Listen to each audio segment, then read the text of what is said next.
Hey, Shalom, giving all praises, honors, and glories unto Yahweh, Bahashem Yahweh Shai, Bahashem Wakar Kwadash, double honors to the apostles and elders of Great Millstone, and Shalom to the sincere, hopeful elect.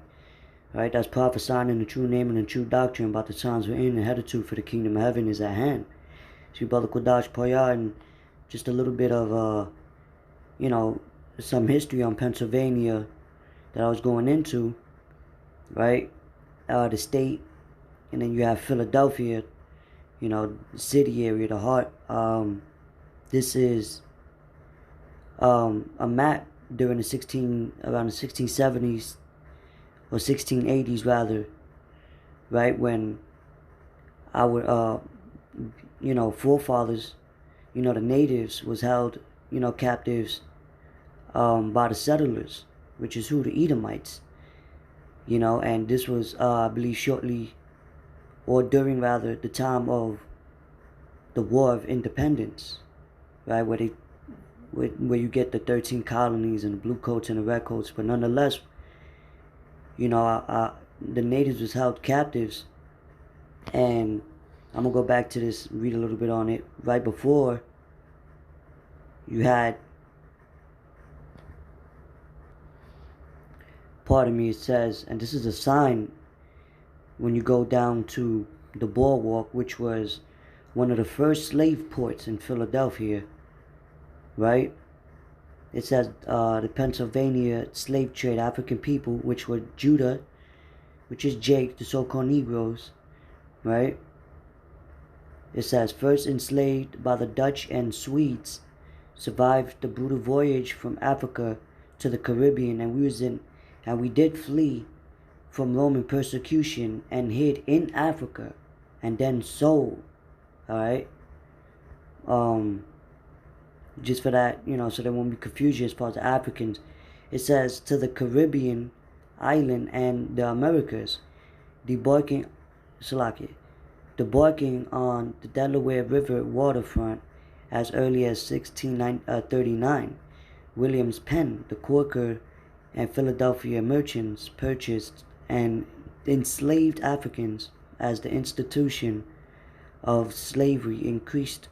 These courageous people preserved and performed integral roles in building Pennsylvania and the nation.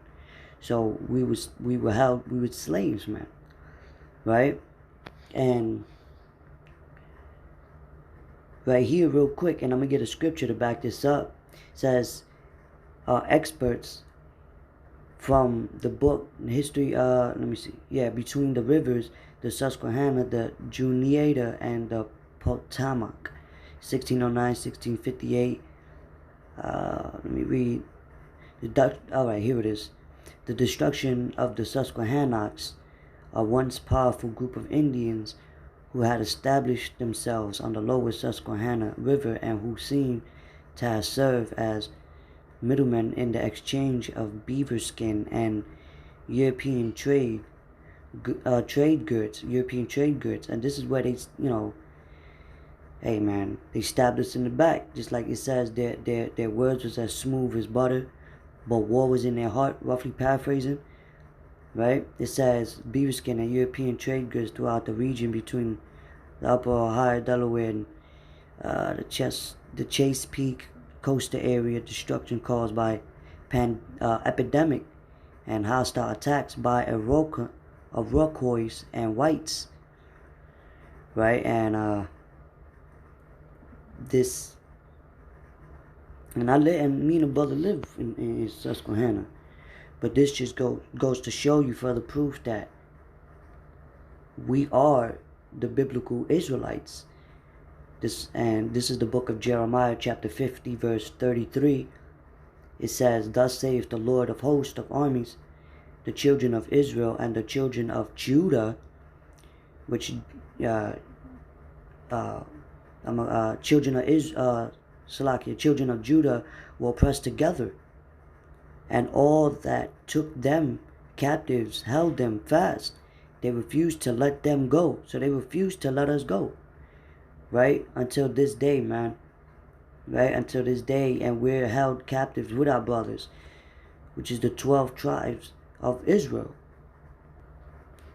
Alright, real quick, you got the 12 tribes of Israel that sprang forth, going back to Abraham, Isaac, Jacob. Jacob bear the 12 tribes, and we were scattered abroad through slavery. You got the China transatlantic slavery, slave trade, and the sub-Saharan slave trade. Right, so this is the 12 tribes, you know, with our bastard names, right, on the right side, which is Proverbs, bywords in the Proverbs. Then you got who we are called in the scriptures, you know. So this, and what other nation you know that's held captive together in the lands, in those lands under under bondage, you know. Going back to that word bondage in Exodus 20 is what? House of bondage, Egypt. Right, and with those people, when scriptures, I believe it was Moses, he said, "Let my people go." You know what I'm saying? This is modern day Egypt, but it says their Redeemer is strong. The Lord of hosts is his name. He shall thoroughly plead their cause, that he may give rest to the land and disquiet the inhabitants of Babylon. Right.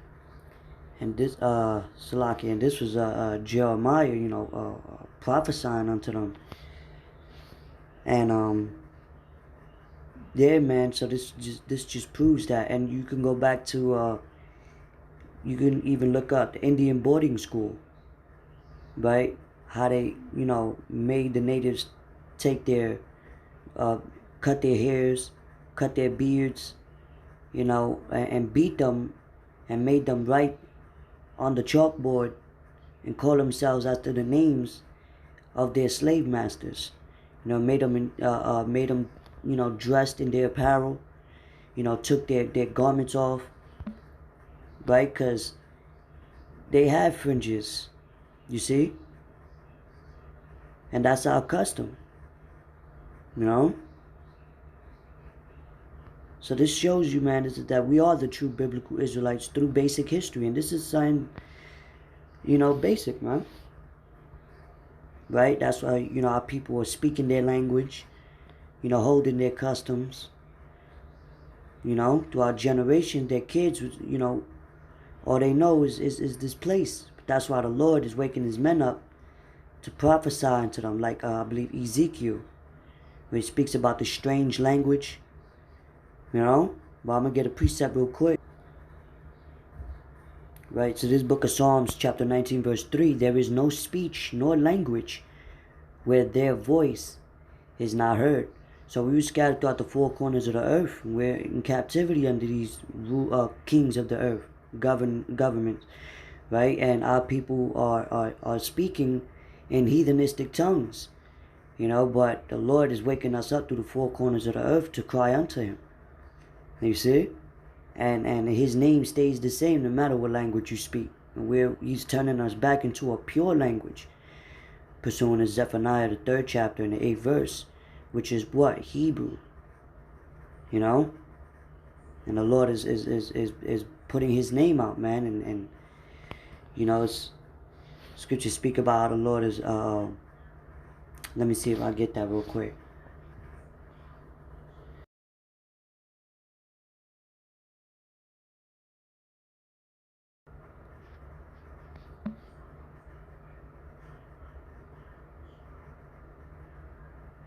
Jude chapter 1 verse 5, I will therefore put you in remembrance, though you once knew this, how that the Lord, having saved the people out of the land of Egypt, afterward destroyed them that believed not. So, you know, the Lord is going to do the same thing now, man. And he's putting us back into our remembrance, you know, of who we are, and to know who you are, and knowing the captivity that you was once in and still in to this day. You have to know your enemy, you know. So seek ye the Lord while you may be found. I thought I'd bring this out, and Lord willing, it was edifying. So with that, say shalom.